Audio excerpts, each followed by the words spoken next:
Revolt, but the revolution will not bring you peace. There is no world you can live in that will save you from yourself. Dream, but not with the expectation that your dreams will make you any happier when they materialize. Don't be surprised why the wounds are still fresh and the scars are still there. If the scars were gone, then you would be too. The part of your dream that's unrealistic isn't that you can accomplish it. It's that it'll fix you. You thought it would. At the very least, you thought it could. But nothing is going to do that. You are what is broken. Run a finger across the metal in your chest, and don't be surprised when it draws blood. Of course it does. You missed the point. You forgot the point. The point was never to fix yourself. The point was to distract yourself from the fact that you could not be fixed. You were supposed to find something to occupy your time until you didn't have any more of it. That's all there ever was to it. No matter what shape the world takes, you will always be you. And that's wonderful.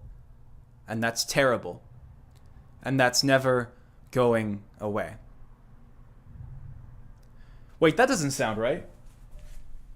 Oh! Oh shit! I accidentally changed all the instances of me in this script to you!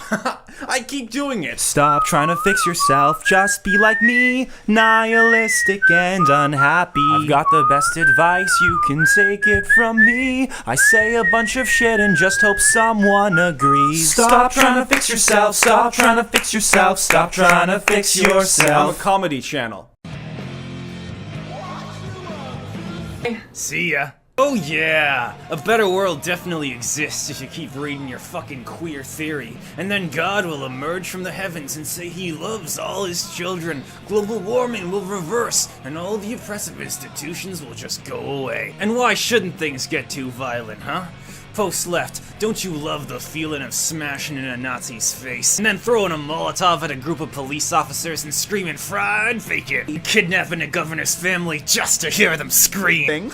Anarcho-egoism would probably convince you out of that, but recently he ran off to join some web series and called this whole organization a spook. Can't blame him. What is an unjust hierarchy, huh? Whatever you decide an unjust hierarchy should be. What better world, huh? The Earth is gonna be a desert within our lifetimes. You think a better world exists where we're all holding hands and singing Kumbaya? You're fucking stupid. Shut the fuck up, mutualism. Nobody even knows what you are. Anyways, guys, did I tell you about that time I kneecapped this government official and then I just kept smashing and smashing until his head was just pulp? Anyways, this new guy seems great. Kui doesn't seem too cucked by his ideas of a better world. Probably for the best, honestly. Let's bash some fucking skulls. Fuck this leg! Hello, and welcome to Ideology Reviews, a new show where we numerically grade political ideologies in a desperate attempt to figure out which one will fill the hole in our hearts best. I'm your Dreg, and today we're going to be looking at Anarcho-Nihilism. Now, before I begin, I just want to say that none of what I'm about to talk about is an endorsement, necessarily, of the ideas. I'm simply presenting these ideas to you, and you can make your own judgments about them. That being said, I explicitly endorse everything I'm about to say. Part 1, Russian nihilism. Ah yes, once again we talk about a wacky ideology, and once again we find ourselves back in Russia. Something about cold, miserable people lends itself to extremism, apparently. As a Canadian, I would not know. Anarcho-nihilism has its roots in the Russian nihilist movement, although as a current-day political ideology, it really is really more of a footnote. It's not super relevant to how it operates today. Russian nihilism came about in a very specific historical context, namely that life was marginally worse than it is in current day Russia. Essentially, this was back when the Tsar was ruling. The power structures were justified through the Russian orthodoxy. Essentially, life was so bad that they invented being edgy. Russian nihilists just invented the concept of being an edgy teen. Basically, Russian nihilists were atheistic, materialistic. Some people really liked nihilism, some people really hated nihilism. Dostoevsky, for example, was a notorious example of a guy who really didn't like all those nihilists smelling up the place. And here you see what could be described as a few seeds of anarcho-nihilism starting to sprout in Russia. They killed the Tsar. Well, okay, they were accused of killing the Tsar, or at least precipitating the Tsar's death. Although at a certain point, everyone just started calling everything bad that happened the fault of the nihilists. And then the state got a little crueler and cracked down on those nihilists, basically ending Russian nihilism right there. However, even though Russian nihilism ended there, anarcho-nihilism and nihilism as an ideology continued to spread. And now nihilism lives on in insurrectionary anarchist and individualist anarchist circles. Oh, also, fun fact, the Black Hand that killed the Archduke Franz Ferdinand of Austria was widely decried by the Austria-Hungarian press as nihilist. So, did the nihilists kickstart World War I, which then started World War II, which then kicked into place every major world event since then? No, probably not. Let's move on. Part 2, post-leftism. Anarcho-nihilism is what we call a post-leftist ideology. What that means is basically on a political compass, they're over here. I just want to take a minute to talk about the progress that post-leftism has made ever since I started talking about it on this channel. You see, before your buddy Dreg came along, nobody knew what post-leftism was. They just thought they did. And now, nothing has changed. I regret nothing. Same political discourse on the internet, not on Dreg's watch. Gah, gah, gah! A post-leftist ideology is explicitly not a leftist ideology, although it's definitely not a right-wing ideology. According to post-leftists, at least, post-leftists are not leftists. That's debatable, but according to the post-leftists, they're not leftists. Why is this? Well, here's an example, right? An anarcho-nihilist differs from your typical leftist in the fact that a nihilist is actively rejecting ideas of state, family, hierarchy, which maybe a leftist might agree with, but then they also reject ideas like equality and human rights on a first principles basis. Leftist means of organizing, leftist groups, leftist visions of the future, all of that explicitly gets negated. Another way you could look at it is if leftist critique just ate itself. Don't do deconstruction alone, kids. It's not safe. Part 3, postmodernism and rejection. Okay, real quick, one aspect of postmodernism, one of many aspects of postmodernism, we're not going to get into it, is a rejection of what we might call the meta-narrative. A meta-narrative is essentially just this idea that sort of claims to structure or explain or organize humanity in a certain direction. So, for example, Marxism and the ideas, the utopias of Marxism, all of that from a nihilistic perspective is a meta-narrative, and so it would be rejected under that framework. So the whole postmodern neo-Marxist idea, in theory at least, doesn't mesh well at all, although you could say in practice maybe there's some cognitive dissonance going on there. So postmodernism and nihilism both share this active rejection of the meta-narrative. Family, God, order, money, rights. Nihilism is skeptical and contemptuous often of all of these things. Postmodernism continues these critiques into areas like gender and sex, but also mainly the notion of an objective truth. There's some similarities between postmodernism and nihilism, but don't get them confused. And Russian nihilism actually had a lot more in common with modernity than it did with postmodernity, in the sense that it was rejecting what they viewed as esoteric in favor of science and materialism. So essentially, when a conservative says these leftists just want to tear down society because they're all nihilists and resentful towards the world, and a leftist says, no, that's not true at all. We instead want to text. The narco-nihilist is just like, yeah. Somewhere at the end of time, there's a battle between Jordan Peterson and a narco-nihilist. You'll never make me believe in the metaphysical importance of God, Jordan. You're going down, bucko! Part 4, insurrection. An insurrection is an explicitly violent uprising against the state. Anarcho-nihilism is an ideology of explicit insurrection. Why are we talking about insurrection right now? No reason. Anarcho-nihilism, because they don't view, for example, human life as having any innate importance, like any metaphysical importance.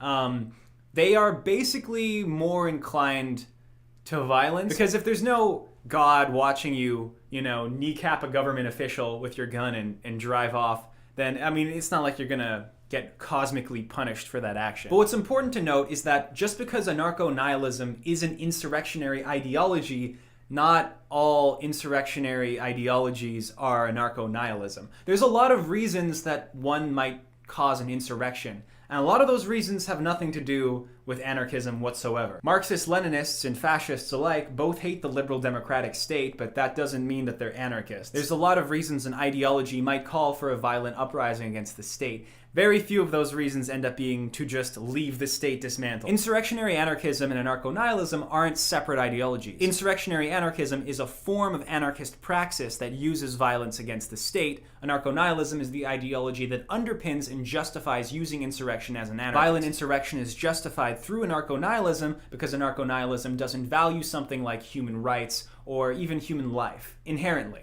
So if you kneecap a government official, for example, there's not going to be any cosmic punishment awaiting you for doing that. Crime and punishment, etc., etc. Get out of here, Dostoevsky. You're not my real dad. Part 5. Climate denialism. No global future. Anarcho-Nihilists don't have the prettiest view of the future. Nihilists, like a lot of post-left anarchists, don't subscribe to this idea of human progress. Whether it's anti-civ anarchists who view society as an abomination, ooga booga, or nihilists that outright reject the idea of human progress as a meta-narrative, post-leftists don't tend to like the way that human society is heading. You could even say that of extremist ideologies, they are the most society type of ideology out there. Desert, for example, is basically a critique of leftist ideas that say that we can do something about climate change. Basically, it says, no, we're fucked. And we're fucked real bad, too. And you trying to peddle this hope that if we all band together and work as a team, we'll be able to reverse it? We'll just make everything worse. Essentially, the anarcho-nihilist position on climate change is, yeah, it's real. Oh, you want me to come to your protests so we can increase the marginal tax rate by 3%? Nah, I'm not sure you've realized this yet, but you're gonna fucking die. You can definitely see this tension between leftist ideology and anarchist, post-left, anarcho-nihilist ideology. Left environmentalists obviously think that leftism is the solution to climate change by nipping capitalism in the bud. And the general environmentalist critique of this kind of doomerism is, well, you know, it's not exactly helpful to be complaining that there's nothing we can do about it. But the nihilists' response to that is basically, let's accept that there's nothing we can do about it, and then go from there. Here's a fun quote. So, nihilists being against meta-narratives are also against the idea of progress. And by being against progress, they're in a way kind of against time. Every attempt to block the global system, every movement, every revolt, every uprising should be seen as a vertical attempt to stop time. Yes, the anarcho-nihilist seeks to stop time. Very based. You can also see this as antithetical to an accelerationist kind of philosophy that wants to accelerate time. The nihilist conception of time is that the past and future are only constructs, and so all that exists is the present. And if all that matters is the present, then theorizing in academia and coming up with all these great ideas in your head sound nice, doesn't really matter. Part 6. Struggle is an end. In the anarcho-nihilist framework, struggle against the state is not a transitionary period towards a greater utopia. The struggle is not a means to an end. It is the end. The nihilist has no grand utopia he's working towards. Resistance is just kind of something you do. This is from an article about anarcho-nihilists. The members aren't out to represent you or to protect anybody from the ruthless grip of inequality. They are not Hugo Chavez or Vladimir Lenin. They don't care if your plight isn't represented if you're just standing by with your hands in your pockets. But if you're fighting like they are, if you're reaching into those pockets of yours and pulling out a letter bomb or a pistol, for example, then they're most definitely with you. Part 7. A postmodern right. Alright, brief pause here. Let's zoom out and apply the ideas of nihilism and postmodernism to a broader sense, outside of a leftist or anarchist frame, and let's go into the right. It might be fun to try to describe something called a postmodern right. A postmodern right would either consciously or unconsciously adopt some of the tenets of postmodernism to benefit their movement. This, by the way, might go against the conception you might have in your head as the right standing against postmodernism and the left kind of advancing postmodernism. Anarchism and nihilism are obviously extremely compatible philosophically, but can nihilism and nationalism be something that is compatible? Now, right-wingers often accept the idea of the meta-narrative because it goes with their beliefs.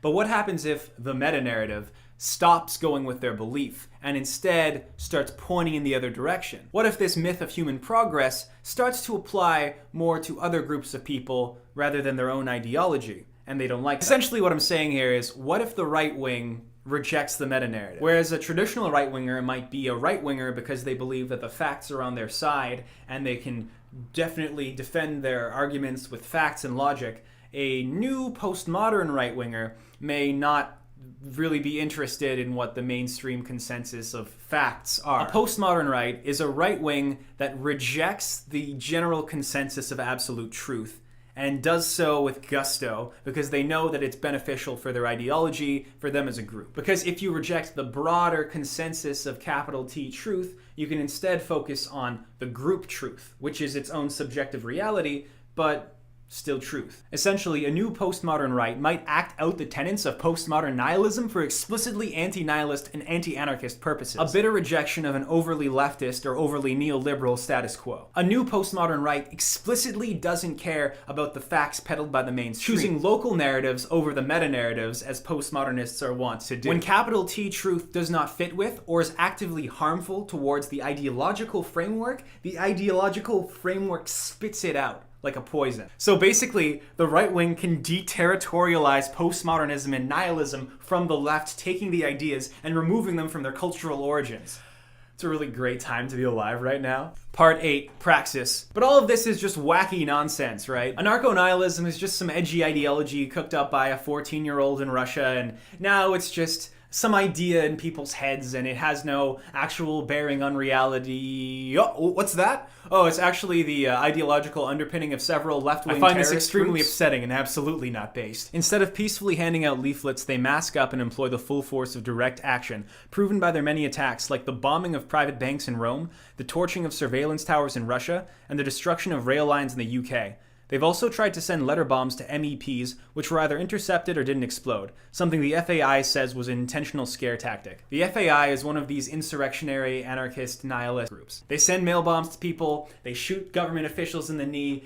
It's terrible. I disavow. The FAI isn't the only insurrectionary, anarchist, nihilist group in the world, but it is one of the more well-known ones, and they're still active today. In September 2020, they sent multiple mail bombs across Italy, which is really too bad. And I decry in the strongest possible terms. Conclusion. It's time we grade anarcho-nihilism on how extreme the ideology is. Now, because this is an anti-centrist channel, we're going to be removing all numbers between 1 and 10. Because we don't give middling opinions around here. Fun fact, if you want to know if something is actually against the status quo, or is just posturing to be, check if they're on terrorist watch lists. If they're on terrorist watch lists, probably a safe bet that they're against the status quo. With that in mind, anarcho-nihilism is an easy 10. Will anarcho-nihilism fill the hole in your heart? No, but it might help you understand that nothing will fill that hole in your heart. Nobody understands me for the last time. Dad, get out of my room. And final question, will anarcho-nihilism get you laid? The answer is yes, but only from somebody who is currently wanted by the FBI or someone who is pretending to be someone who's interested in you but actually works for the FBI. That or somebody who works at Hot Topic. Let me know other ideologies you would like to see me cover. I'd like to thank one of my patrons, Anarcho-Delusion, for sending me a reading list about anarcho-nihilism. If you like this format and want to see more of it, let me know in the comments. If you don't like this format and don't want to see more of it, too bad. What does this look like? A fucking democracy? Adcoms are gonna let us get along. Every screen is on the same team. Let's bash some fucking skulls. Good. I hope humans do all die, because the climate crisis is actually a good thing. It's Mother Nature cleansing itself of its cancer. I think we should hurry up and go. Let's all just get out of here. Hey, great point. I'm gonna kill you, and then myself.